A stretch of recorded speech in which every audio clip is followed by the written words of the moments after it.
عبده ورسوله أما بعد فقد قال الله تعالى في كلامه المجيد والفرقان الحميد فأعوذ بالله من الشيطان الرجيم بسم الله الرحمن الرحيم قاف والقرآن المجيد بل عجبوا أن جاءهم منذر منهم فقال الكافرون هذا شيء عجيب أئذا متنا وكنا ترابا ذلك رجع بعيد قد علمنا ما تنقص الأرض منهم وعندنا كتاب حفيظ بل كذبوا بالحق لما جاءهم فهم في أمر مريض أفلم ينظروا إلى السماء فوقهم كيف بنيناها وزيناها وما لها من فروج والأرض مددناها وألقينا فيها رواسي وأنبتنا فيها من كل زوج بهيج تبصرة وذكرى لكل عبد منيب ونزلنا من السماء ماء مباركا فأنبتنا به جنات وحب الحصيد والنخل باسقات لها طلع نضيد رزقا للعباد وأحيينا به بلدة ميتا كذلك الخروج كذبت قبلهم قوم نوح وأصحاب الرس وثمود وعاد وفرعون وإخوان لوط وأصحاب الأيكة وقوم تبع كل كذب الرسل فحق وعيد أفعينا بالخلق الأول بل هم في لبس من خلق جديد. وقال في موضع آخر وعد الله الذين آمنوا منكم وعملوا الصالحات لا يستخلفنهم في الأرض كما استخلف الذين من قبلهم وليمكنن لهم دينهم الذي ارتضى لهم وليبدلنهم من بعد خوفهم أمنا يعبدونني لا يشركون بي شيئا. تعریف و توصیف حمد و ستائش بزرگی اور کبریائی اس وحدہ لا شریک کے لیے جو یکوتا ہے اس کائنات کا خالق و مالک ہے، اور اس کے بعد انگنت بے شمار درود و سلام سب سے آخری نبی سید المرسلین شافی محشر ساقی کوثر احمد مجتبی محمد مصطفیٰ صلی اللہ علیہ وسلم کی ذات گرامی پر اللہم صلی علی محمد وعلی آل محمد کما صلیت علی ابراہیم وعلی آل ابراہیم انکا حمید مجید اللہم بارک علی محمد وعلی آل محمد كما باركت على إبراهيم وعلى آل إبراهيم إنك حميد مجيد رب اشرح لي صدري ويسر لي أمري واحلل عقدة من لساني يفقهوا قولي ربي زدني علما ربي زدني علما ربي زدني علما. آج کے اس خطبہ جمعہ میں جس عنوان کے تحت کچھ باتیں آپ کے سامنے رکھنا چاہتا ہوں وہ عنوان ہے موب لنچنگ کیا ہے، کیوں ہے، اور اس پر مسلمانوں کی ذمہ داری کیا ہے. یہ لفظ جسے کچھ سالوں پہلے تک لوگ جانتے نہیں تھے، عام ہونے لگا. نیوز کے اندر، اخبارات کے اندر آپ عام طور پر یہ حرف بار بار سنتے ہیں جسے موب لنچنگ کہا جاتا ہے، جس کا مطلب ہوتا ہے کہ بھیڑ کا مل کر کسی شخص کو قتل کر دینا، مار دینا، یا اتنا مارنا کہ جس کی وجہ سے اس کا انتقال ہو جائے. اسے کہا جاتا ہے موب لنچنگ. ہمارے اس ورڈ کے یا اس حرف کے سمجھنے کا مطلب یہ کہ یہ ورڈ اس بات پر دلالت نہیں کرتا کہ اس کا مطلب صرف کسی ایک مسلمان کو بھیڑ کے ذریعے مارا جانا موب لنچنگ کہا جاتا ہے، پر ہم اس حرف کو اس لیے زیادہ بیان کر رہے ہیں، اس لیے اس کو ذکر کر رہے ہیں کیونکہ آج عام طور پر پورے ہمارے ملک کے اندر اس لفظ کا جب بھی استعمال ہوتا ہے تو اس کے اندر جو مظلوم ہوتا ہے وہ مسلمان ہی ہوتا ہے. کہ کسی کو اس کے مذہب کے نام پر، اس کے نام پر، اس کے شریعت سے عمل کرنے کی بنیاد پر، یا کسی مذہب سے اس کی وابستگی یا اس مذہب کو پکارنے کی بنیاد پر کسی شخص کو بھیڑ کے ذریعے مار دیا جانا موب لنچنگ اس کو کہا جاتا ہے.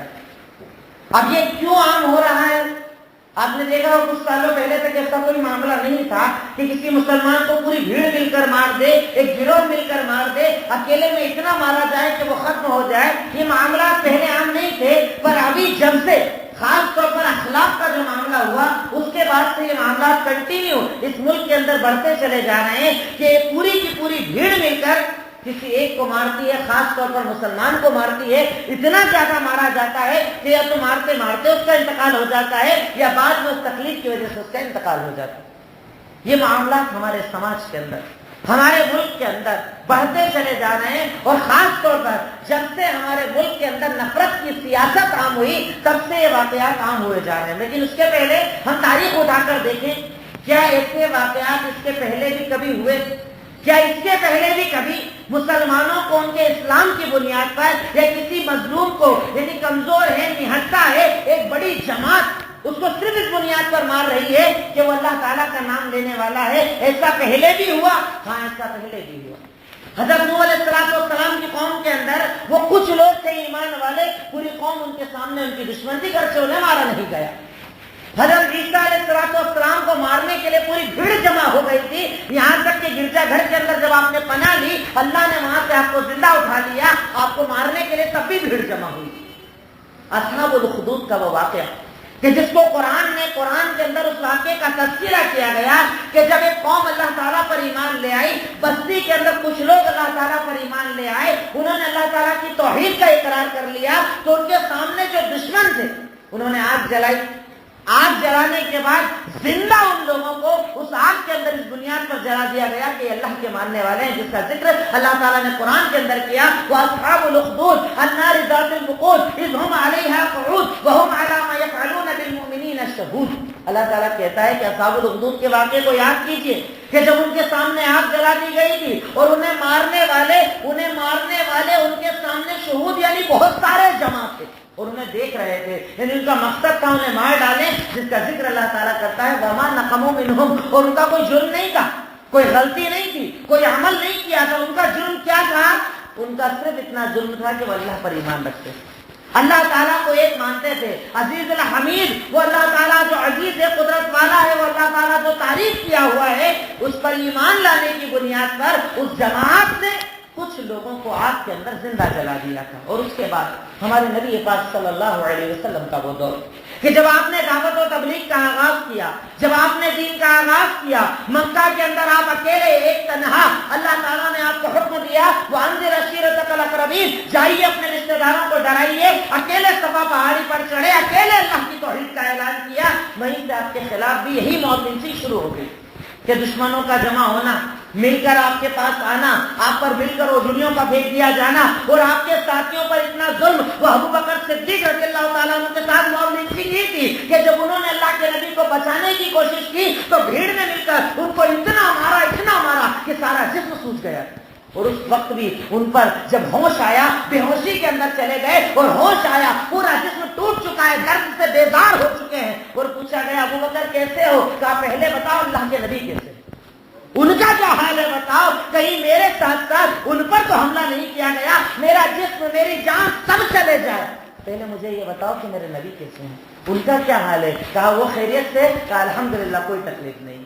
یہ عمل اس دور کے اندر بھی تھا کہ جب بلال حبشی رضی اللہ تعالیٰ عنہ نے یہ کہا کہ میں اللہ تعالیٰ کی توحید کا اقرار کرتا ہوں، میں اللہ تعالیٰ کو ماننے کا اقرار کرتا ہوں، ان کا آقا اور آقا کے دوست ان لوگوں نے مل کر اکیلے بلال حبشی کو پہلے انگارے جلائے، پہلے تو مارا پیٹا، پھر انگارے جلائے، انگارے پر بلال حبشی کو لٹایا، ان کے اوپر پتھر کو رکھا. مقصد یہ تھا کہ یا تو اللہ سے پھر جا، ہمارے اوپر واپس ایمان لیا، یا ہم تجھے قتل کر دیں گے. پر بلال حبشی اس دور کے اندر کہتے ہیں الہد الہد، اللہ ایک ہے، اللہ.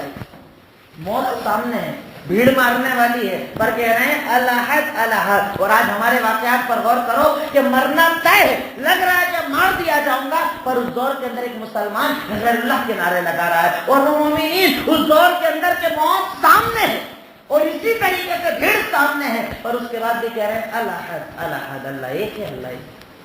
میرا انتقال بھی ہوگا تو اللہ کے نام پر، میری شہادت بھی ہوگی تو اللہ کے نام پر، مجھے مارا بھی جائے گا تو اللہ کے نام پر. کیوں؟ کیونکہ اس دنیا کی تکلیفیں مجھے برداشت، چاہے مجھے مار دیا جائے، پر مجھے یقین ہے کہ اگر اللہ کے دین پر مجھے مارا گیا، میرے مرتے ہی رب العالمین مجھے جنت کا مقام عطا کر دے، کیونکہ میرا ایمان اللہ پر. میرا یقین اللہ پر ہے. تو پہلی چیز میں نے آپ کو بتائی کہ اس لفظ کا مطلب کیا ہوتا ہے. دوسری چیز میں نے آپ کو تاریخ بتائی کہ ایسا آج نہیں ہے، ہر دور کے اندر جب بھی اسلام کا نام لیا گیا، اسلام کو عام کیا گیا، توحید کی بات کی گئی، تو اکیلے لوگوں پر بھیڑ نے پہلے بھی حملے کیے، پہلے بھی حملے ہوتے رہے. غزوہ خندق کے اندر یہی تو حملہ تھا نا کہ مسلمان نہتے ہیں، پریشان حال ہیں، کھانے کو کوئی وہ چیز موجود نہیں ہے، تکلیفی غربت کا عالم ہے، اور اس دور کے اندر دشمن سارے جمع ہو کر آئے کہ بھیڑ کے ساتھ جائیں گے اور یہ تھوڑے بہت مدینہ والوں کو ختم کر کے رکھ دیں گے، سب کو ایک ساتھ ختم کر دیں گے. اور منافقین نے آ کر جب مسلمانوں کو کہا کہ بہت سارے آ گئے، ان الناس قد جمعوا لكم، بہت سارے جمع ہو گئے، ابھی مار دیں گے، ختم کر دیں گے، انہیں ڈرایا جا رہا ہے. اور وہ کہہ رہے ہیں حسبنا اللہ ونعم الوکیل، ہمارا ایمان اللہ پر ہے، ہمارا رب ہمارے لیے کافی ہے. اور وہ بہترین کارساز ہے کیونکہ انہیں اپنے رب کی قدرت پر یقین تھا، انہیں اپنے رب کی طاقت پر یقین تھا. تو پہلی چیز میں نے آپ کے سامنے یہ کلیئر کی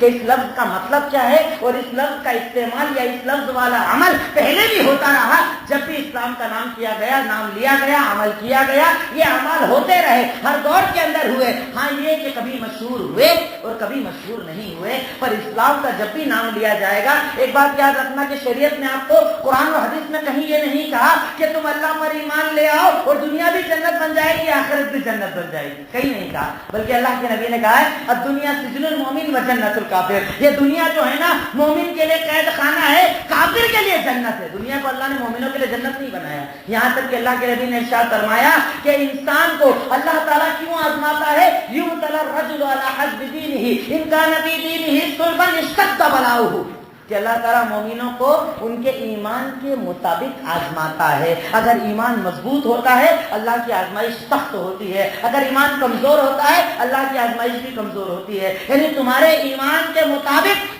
رب العالمین تمہیں آزماتا ہے. نبیوں کو آزمایا گیا، صحابہ کو آزمایا گیا، اور صرف آزمایا گیا وہ ابو جہل اور اس کے ساتھی اکیلی سمیہ ہے، ان کے ساتھ ان کے شوہر بزرگ ہیں، انتہائی کمزور ہے. اکیلی سمیہ کو تو حصوں میں پھاڑنے والے کیا اکیلے تھے، صرف اس لیے تو حصوں کے اندر بانٹ دیا گیا کہ یا تو اللہ تعالیٰ پر ایمان لیا یا تو مجھے ہم ابھی قتل کر دیں گے. پر انہوں نے برداشت کیا کہ میں شہید ہو جاؤں چلے گا، پر اللہ کے دین کو نہیں چھوڑ سکتے. یہ ہر دور کے اندر ہوا، اس دور کے اندر بھی ہوا، اس دور کے اندر بھی وہی سلسلہ ہے. اب ایک سوال پیدا ہوتا ہے کہ یہ عمل کیوں؟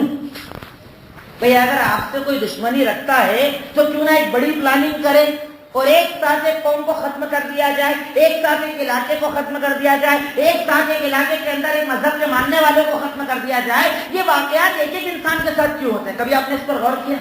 کیوں ایسا ہوتا ہے؟ ایک شہر کے اندر خبر آتی ہے، پھر اگلے شہر میں خبر آتی ہے، پھر اگلے شہر میں خبر آتی ہے. مقصد آپ کو مارنا نہیں، مقصد آپ کی طاقتوں کو مارنا ہے، آپ کی جیداری کو مارنا ہے، آپ کے دماغ کو مارنا ہے، آپ کے جسم کو مارنا ان کا مقصد نہیں. کیونکہ آپ تاریخ اٹھا کر دیکھیں کہ کئی مرتبہ ایسی جنگیں ہوئی کہ جنگوں کے اندر دونوں فریق ایک برابر ہیں، پر ہار ان کی ہوتی ہے جن کے سینے کے اندر کمزوری ہوتی ہے. اس موب لنچنگ کا سب سے بڑا مقصد ہے کہ ایک قوم کو اتنا ڈراؤ، اتنا ڈراؤ، اتنا ڈراؤ کہ وہ دین پر عمل کرنا چھوڑ دے، نمازیں پڑھنا چھوڑ دے، اذانیں دینا چھوڑ دے، عمل کرنا چھوڑ دے، اپنے دین کی دعوت دینا چھوڑ دے، اپنے دین کو عام کرنا چھوڑ دے. کیونکہ اگر آپ کچھ سالوں پہلے کے حالات پر غور کریں، الحمدللہ سارے ہندوستان کے اندر آپ دیکھیے ہر گاؤں، ہر شہر، ہر خطے کے اندر ایک دور ایسا آیا تھا کچھ سالوں پہلے کہ اسلام چاروں طرف عام ہونے لگ گیا.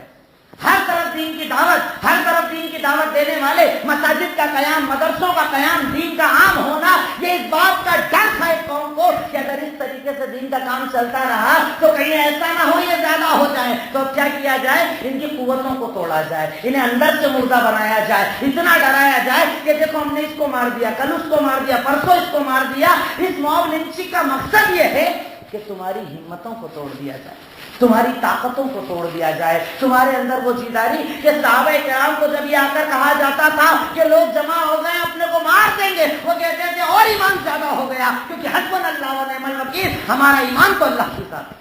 وہ زندگی کا دینے والا، کوئی موت کا دینے والا، وہ چاہے گا تو میں زندہ رہوں گا، وہ چاہے گا تو میں مروں گا. جب مارنے والا وہ زندگی دینے والا تو ڈر کس بات کا؟ تو ایک بات یاد رکھیں، ان واقعات کا مقصد آپ کو ختم کرنا نہیں، آپ کی طاقت کو ختم کرنا ہے.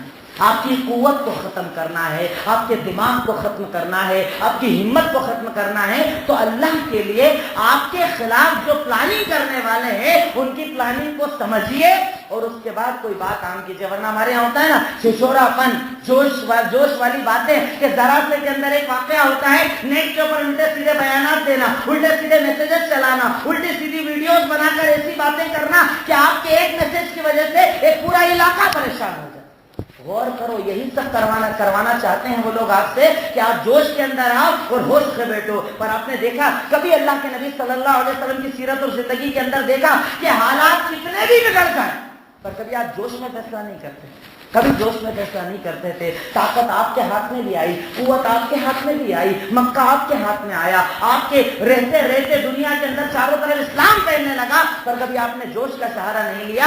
آپ نے ہمیشہ ہوش کے ساتھ وہ کام کیا جس سے امت کو نقصان نہ پہنچے، جس سے لوگوں کو نقصان نہ پہنچے. تو یہ چیز اگر میں نے آپ کے سامنے کلیئر کر دی، اللہ اس کو ہم سب کو سمجھنے کی طاقت عطا فرمائے کہ اگر ہمیں سمجھ میں آ گیا کہ موب لنچنگ کہاں کسے جاتا ہے، یہ اس سے پہلے کب ہوتا تھا یا نہیں ہوتا تھا اور اس کا مقصد کیا ہے، اب اگر یہ سمجھ میں آ گیا تو اب ہمیں یہ غور کرنا ہے کہ اس میں ہماری ذمہ داری کیا ہے، ہمیں کرنا کیا ہے، ہم کیا کریں اس کے اگینسٹ. کیا صرف ہمارا احتجاج کرنا کافی ہے؟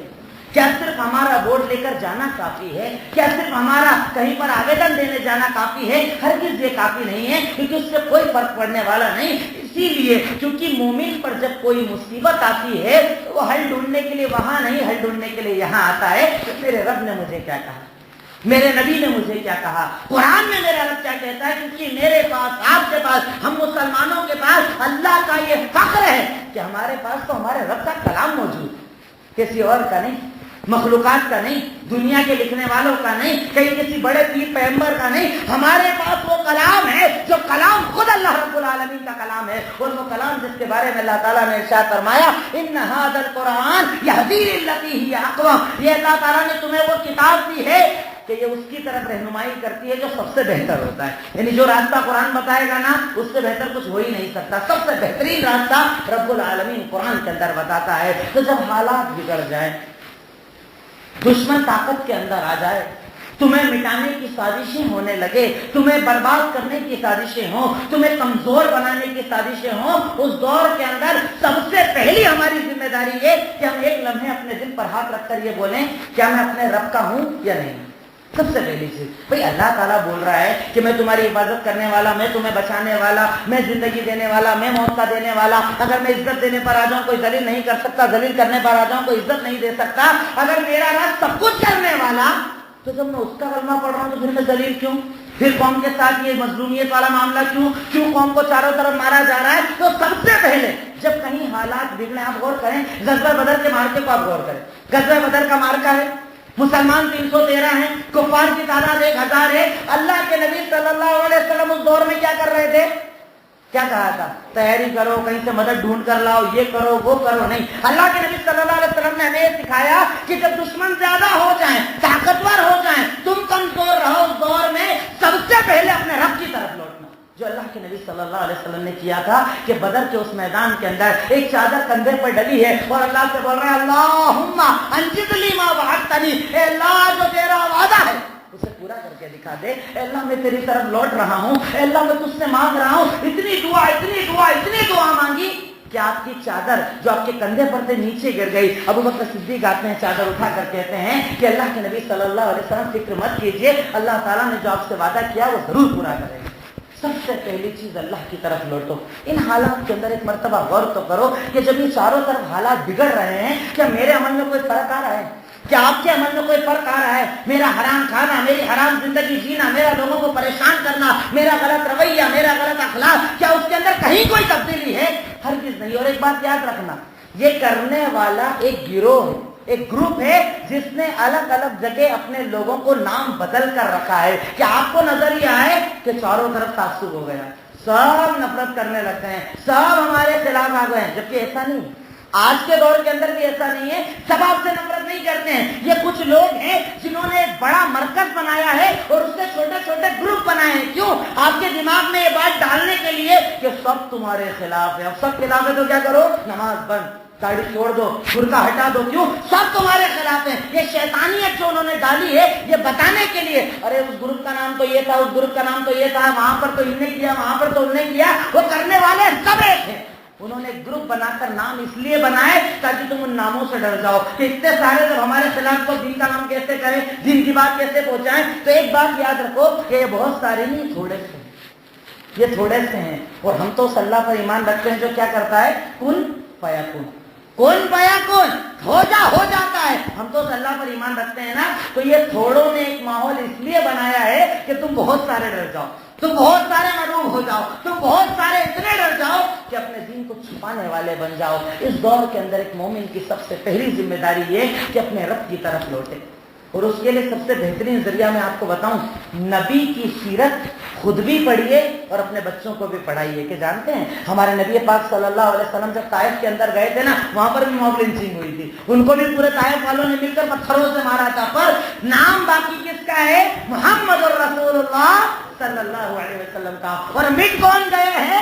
آپ کو مٹانے والے. ہمارے ساتھ بھی وہی ہوگا انشاءاللہ. ہم اپنے بچوں کو سیرت پڑھاتے ہیں. میں کہہ رہا ہوں کہ آج کا یہ دور ہے کہ جس میں اپنے بچوں کے اندر اگر شجاعت پیدا کرنا ہے، بہادری پیدا کرنا ہے، تو نبی کی زندگی اور صحابہ کی زندگی ان کے خون کے اندر پھیلا دو.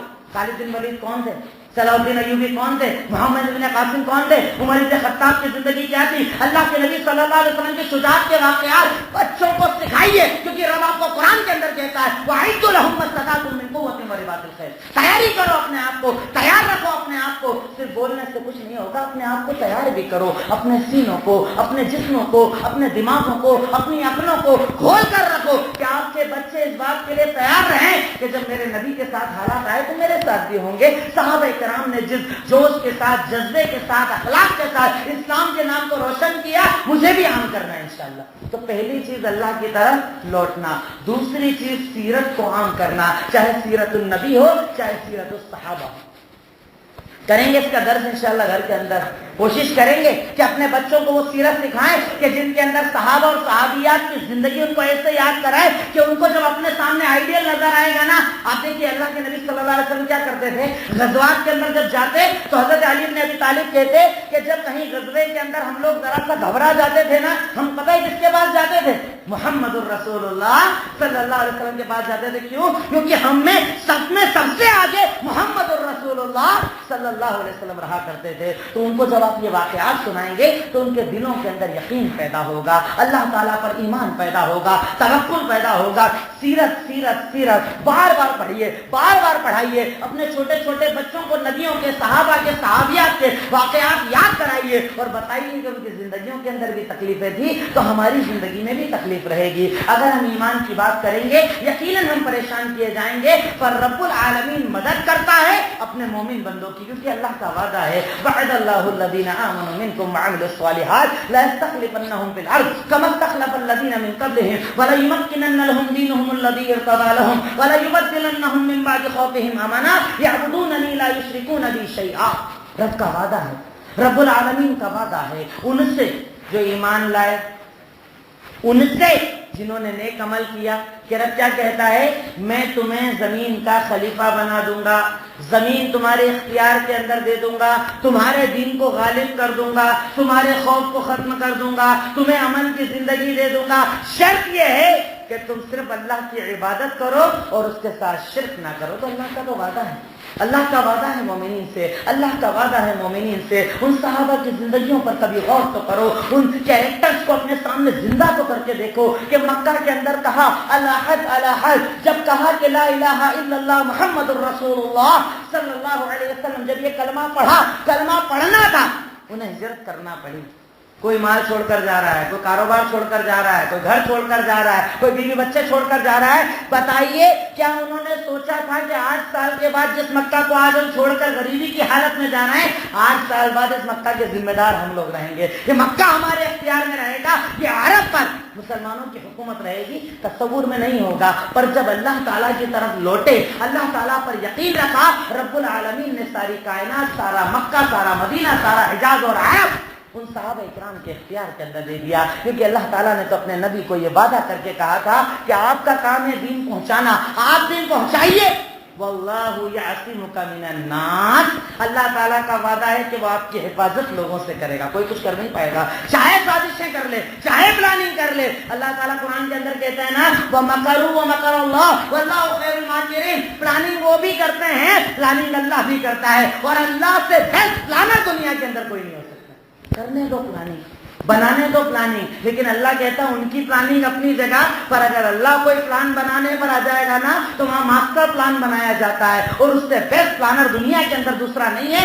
اس لیے اس کی ذات پر تیسری چیز ہے کہ اپنے دلوں کے اندر توکل پیدا کرو۔ آج ہمارے پاس توکل نہیں، بھروسہ نہیں ہے، ایک ذرا سا واقعہ ہوتا ہے، ایک ذرا سی نئی بات آتی ہے، یقیناً دل روتا ہے، درد ہوتا ہے، میرا بھائی ہے، میری بہن ہے، اس کے ساتھ ظلم ہے، دل روتا ہے، پر اس کی وجہ سے میں اپنے توکل کو کیوں کھو دوں، اپنے بھروسے کو کیوں کھو دوں؟ ارے اپنے رب پر یقین تو رکھوں کہ میرا رب میرے ساتھ ہے، میرا خالق میرے ساتھ ہے، میرا مالک میرے ساتھ ہے، یقیناً میرے عمل کی کوتاہی ہے، اس لیے یہ اللہ کا عذاب بھی ہو سکتا ہے، پر اس کی وجہ سے میں بھروسہ نہیں کھو سکتا، میرے رب پر یقین نہیں کھو سکتا۔ مجھے تو ویسا توکل کرنا ہے جیسا توکل میرے نبی نے کیا، وہ توکل کرنا ہے جو توکل صحابہ کرام نے کیا، کہ پریشانیوں کے اندر، تعداد کی کمی ہونے پر، ہر حال کے اندر پکارتے رہے کہ حسبنا اللہ ونعم الوکیل۔ وہ ابراہیم علیہ السلام کہ جب ان کو آگ کے اندر ڈالا گیا، چاروں طرف دشمن ان کے سامنے ہیں، نظارہ دیکھنے آئے ہیں کہ ابراہیم کو ڈالا جائے گا آگ میں، کام ختم، اور جب انہیں آگ میں ڈالا گیا تو انہوں نے ایک بات کہی، حسبنا اللہ ونعم الوکیل، ہمارے لیے اللہ کافی ہے، وہ بہترین کارساز ہے۔ اللہ نے بولا آج تیرا کام ہے جلانا، پر تو ٹھنڈی ہو جائے،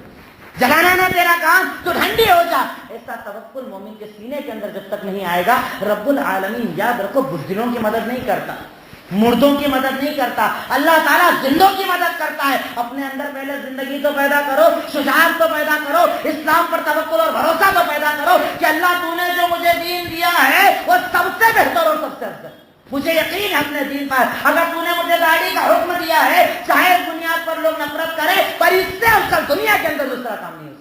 اگر تو نے مجھے حکم دیا ہے کہ بیوی بہنوں کو پردہ کراؤ، اس سے بہتر دنیا میں کچھ نہیں ہو سکتا۔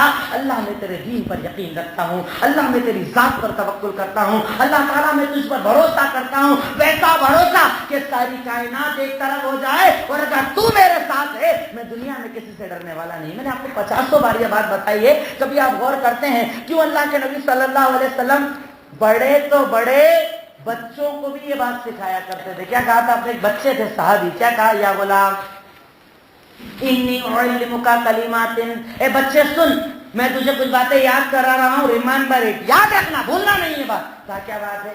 کہا اذا سألت فاسأل اللہ وَإِذَا اسْتَعَنْتَ فَاسْتَعِنْ بِاللَّهِ وَاعْلَمْ أَنَّ الْأُمَّةَ لَوِ اجْتَمَعَتْ عَلَىٰ أَن يَنفَعُوكَ بِشَيْءٍ لَّمْ يَنفَعُوكَ إِلَّا بِشَيْءٍ قَدْ كَتَبَهُ اللَّهُ لَكَ۔ اے بچے سن، میں کچھ باتیں یاد کرا رہا ہوں، بھولنا نہیں یہ بات، بچوں کو سکھا رہے ہیں۔ کیا سکھایا؟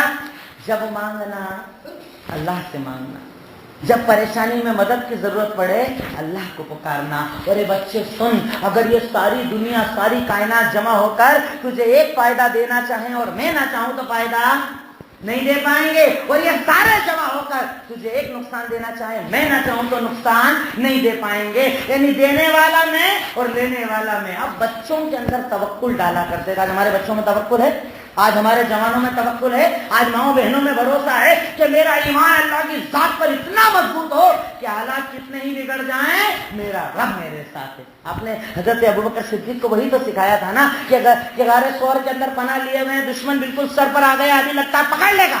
کہا اللہ کے نبی صلی اللہ علیہ وسلم سنیے، کہا کیا ہو گیا؟ اگر ان میں سے کوئی نیچے دیکھے گا نا اپن دونوں کو پکڑ لے گا، ابھی ختم کر دے گا، یہ ہو جائے گا، وہ ہو جائے گا۔ اللہ کے نبی کیا کہہ رہے ہیں؟ ما ظنک باثنین اللہ ثالثہما۔ اے ابوبکر بتا تیرا کیا گمان ہے ان دو لوگوں کے بارے میں جن کا تیسرا اللہ رب العالمین ہو؟ لا تحزن ان اللہ معنا۔ ابوبکر ٹینشن مت کر، ہمارا رب ہمارے ساتھ ہے۔ یعنی مومن کو اگر بھروسہ کرنا ہے تو صرف اللہ کی ذات پر، اس پر توکل کیجئے، اس پر توکل کرنا اپنے بچوں کو سکھائیے، اس پر توکل کرنا اپنی خواتین کو سکھائیے۔ وہ جو گھروں میں سہمی ہیں، وہ جو بازاروں میں سہمی ہیں، وہ مرد جو ہر جگہ ڈر رہے ہیں، جن کے دلوں میں خوف ہے کہ میرے دین کے نام پر، میرے مذہب کے نام پر، میرے اسلام کے نام پر کہیں مجھے مار نہ دیا جائے، ان کے سینوں کے اندر وہ توکل پیدا کرو۔ اگر توکل اندر میں ہوگا تو انشاءاللہ شجاعت پیدا ہوگی, بہادری پیدا ہوگی, بزدلی کا خاتمہ ہوگا. کیونکہ یاد رکھو اللہ تعالیٰ قرآن کے اندر کہتا ہے ان اللہ لا یغی, اللہ تعالیٰ کسی قوم کو تب تک نہیں بدلتا جب تک کہ قوم خود اپنے اندر بدلنے کی طاقت نہ رکھے. یعنی جب تک آپ اپنے اندر چینجز نہیں لائیں گے, اللہ کوئی آپ کو چینج کرنے کے لیے نعوذ باللہ نازل نہیں ہوگا. اللہ تعالیٰ کہتا ہے تو کوشش شروع کر, رزلٹ دینے کا کام میرا ہے, تو کوشش تو کر. ہاں ہم بات کرتے ہیں شادی کی محفلوں میں, چائے کی ہوٹلوں پہ, پان کی دکان کے سامنے, ایسا ہو رہا ہے, اپنے یہاں ہوگا تو پتا چلے گا اپن تو ایسے لوگ ہیں, وہاں ایسا ہوا, اپنے یہاں ہوتا تو پتا چلتا. یہ کہنے والی بات نہیں, آپ کی قوم مردہ ہو چکی ہے. گھر گھر جا کر مل کر ملاقات کر کے انہیں زندہ کرنے کی ضرورت ہے. کہ آج جو یہ بگڑتے حالات ہیں اس میں ہماری ایک پانچویں اور اہم ذمہ داری یہ ہے کہ اس دور کے اندر بھی دین کی دعوت کو بند مت کیجیے. چاروں طرف آپ کے خلاف بات ہو رہی ہے نا, چاروں طرف آپ کے مذہب کو بدنام کیا جا رہا ہے نا, کہیں نہ کہیں مظلوموں کو مار کر یہ پیغام دیا جا رہا ہے نا کہ اسلام اچھا مذہب نہیں. یہ تو آپ کے پاس بہترین موقع ہے اپنے دین کو پھیلانے کا. یعنی آپ کے اگینسٹ اگر اتنا زیادہ پروپیگنڈا ہے تو آپ کو آج دعوت دینے کے لیے زیادہ محنت بھی نہیں کرنا پڑے گی. کیوں؟ کیونکہ ان کے کوشچنز تو پہلے سے ریڈی ہیں. آپ کو اس لیے مارا جا رہا ہے کہ آپ یہ عمل کرتے ہو, آپ دہشت گردی کا عمل کرتے ہو, آپ بے گناہوں کو مارتے ہو. آپ کو محنت ہی نہیں کرنا پڑے گی. کیوں؟ کیونکہ آپ جب کسی کو دعوت اس دور کے اندر دینے جاؤ گے, کوشچنز ریڈی ہیں, آپ کو تو صرف ان کو آنسر پہنچانا ہے. اور یاد رکھو, جب اس سے پہلے ایک بہت بڑا حادثہ کیا گیا مسلمانوں کے خلاف, 9/11 کا وہ حادثہ کہ جس کا مقصد تھا مسلمانوں کے خلاف نفرت پیدا کرنا, اس دور میں جب یہ کہا گیا کہ اسلام دہشت گردی کا مذہب ہے, اس دور کے اندر سب سے زیادہ لوگ وہیں پر مسلمان ہوئے. کیوں؟ جب ان کے خلاف باتیں کی گئی, انہوں نے اپنی پبلسٹی اتنی شاندار کی کہ لوگوں کو پتا چلا کہ ان سے زیادہ سچائی تو کسی کے پاس ہے ہی نہیں. ان کے پاس تو امن والا مذہب ہے, ان کے پاس تو شانتی والا مذہب ہے, ان کے پاس تو سکون ہی سکون ہے. وہ اسلام جس کے اندر جو آ جائے اسے بھی اللہ سکون دیتا ہے.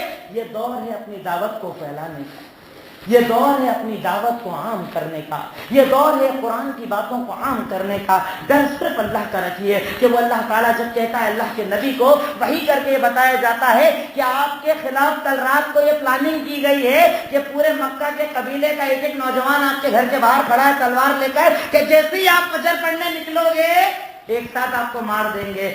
سب کے بیچ سے اللہ کے نبی نکل گئے اور کسی کو نظر نہ آئے. یعنی وہ اللہ چاہے گا تو آپ کے دشمن کی آنکھوں کو اندھا بنا سکتا ہے اور آپ کو بچا کر نکال سکتا ہے اگر آپ کا توکل اپنے رب کی ذات.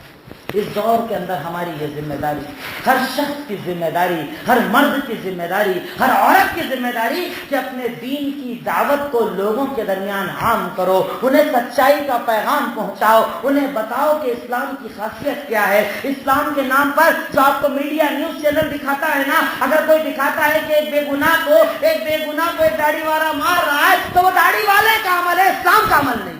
اور یہ پلاننگ کیا ہوا عمل ہے. ہمارے خلاف پلاننگیں کی جاتی ہے, ہمارے خلاف سازشیں کی جاتی ہے. اور میں تو کہتا ہوں کہ ایسے حالات کے اندر ایک مومن کو خوشی بھی ہونا چاہیے.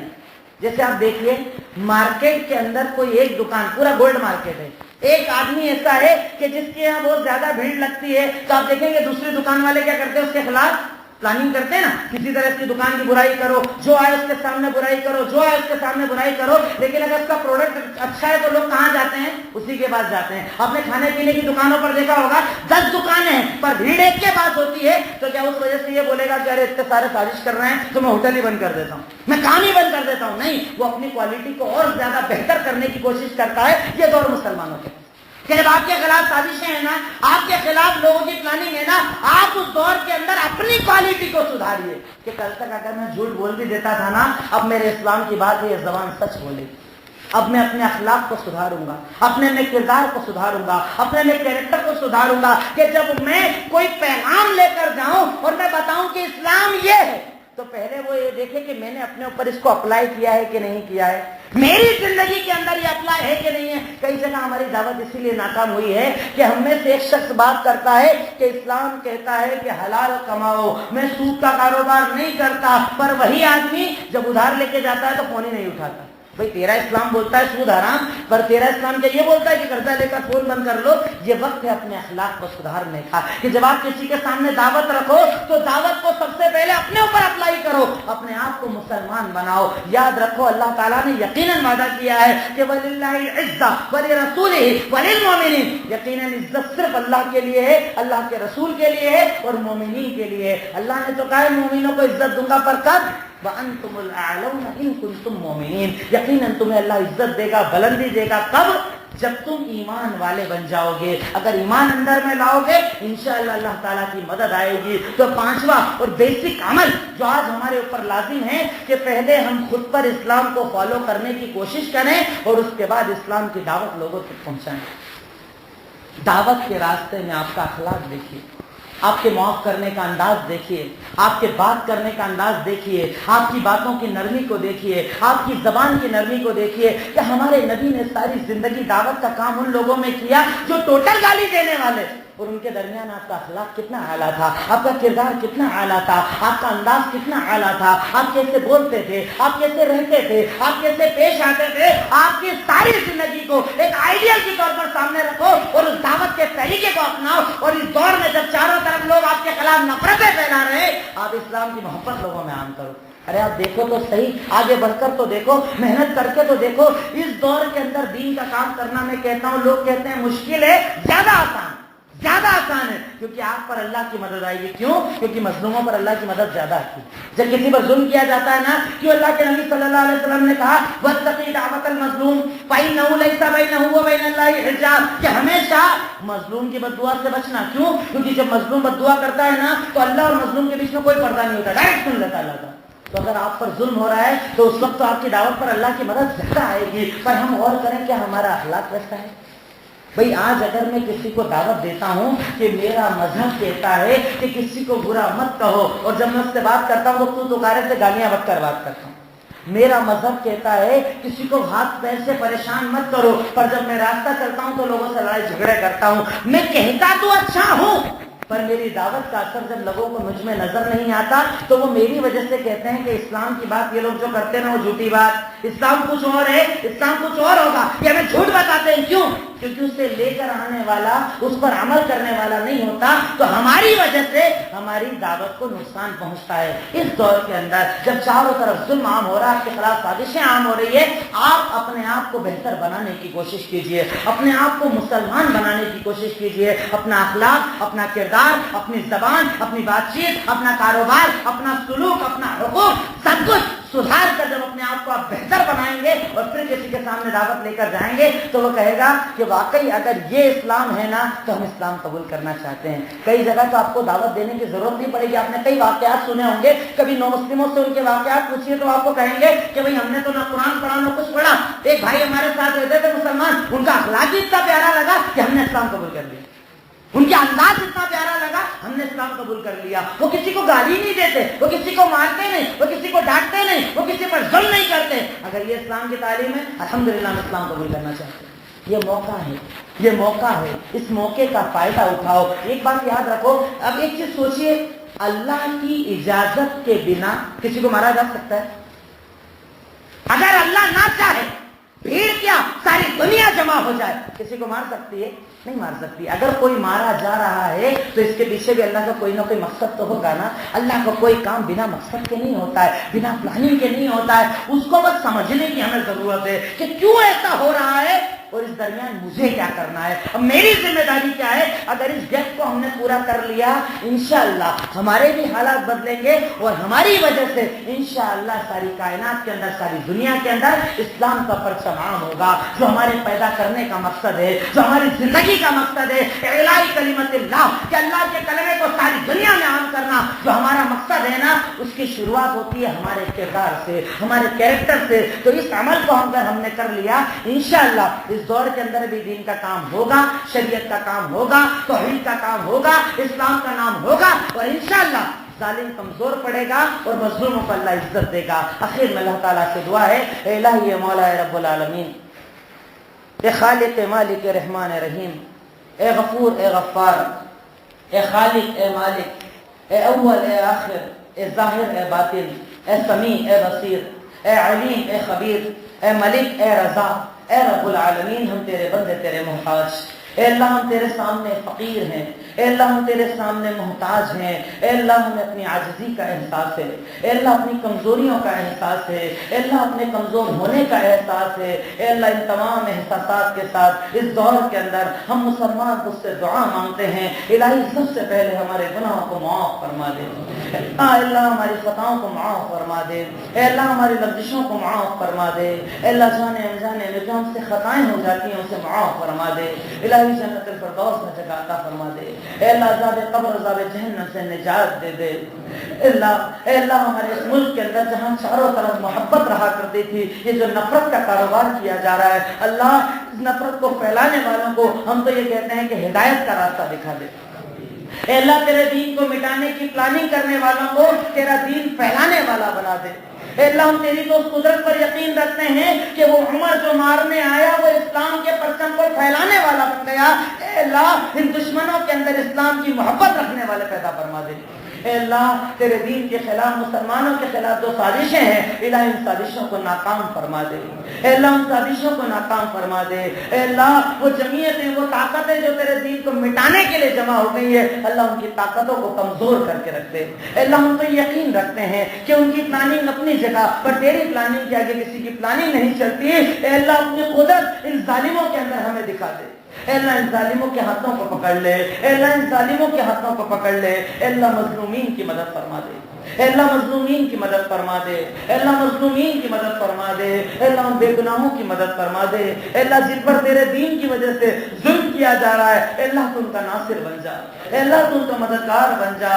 اے اللہ آسمان سے اپنی مدد نازل فرما دے، اے رب العالمین اپنی قدرت نازل فرما دے، اے اللہ اپنی طاقت کے ذریعے رب العالمین ظالموں کے ہاتھوں کو پکڑ لے، اے اللہ کم سے کم اب اس دور کے اندر ہمیں ایک ہونے کی توفیق عطا فرما دے، اے اللہ سیدھا پھیلائی ہوئی دیوار کی طرح ایک دوسرے کی مدد کرنے کی ہمیں توفیق عطا فرما دے، اے اللہ ہم مومنوں کے اندر ایک مومن کا درد پیدا فرما دے، اے اللہ دنیا کے اندر کہیں بھی مسلمانوں پر ظلم ہو اے اللہ اس درد کو ہمیں محسوس کرنے کی طاقت عطا فرما دے، اے اللہ ہم تیرے دین سے بھٹک گئے ہیں ہمیں دین پر عمل کرنے کی توفیق عطا فرما دے، اے اللہ عزت صرف اسلام کے اندر ہے ہمیں مسلمان بننے کی توفیق عطا فرما دے، اے اللہ ہمیں مومن بننے کی توفیق عطا فرما دے، اے اللہ ایمان کو اپنے سینوں کے اندر زندہ کرنے کی توفیق عطا فرما دے، اے اللہ بزدلی جو ہماری قوم کے اندر آ گئی اسے ختم کرنے کی ہمیں توفیق عطا فرما دے، اے اللہ شجاعت پیدا کرنے کی توفیق عطا فرما دے، الہی اے اللہ اے رب العالمین خالد ابن ولید عمر ابن خطاب کا کردار ہمیں اپنی صفوں کے اندر پیدا کرنے کی توفیق عطا فرما دے،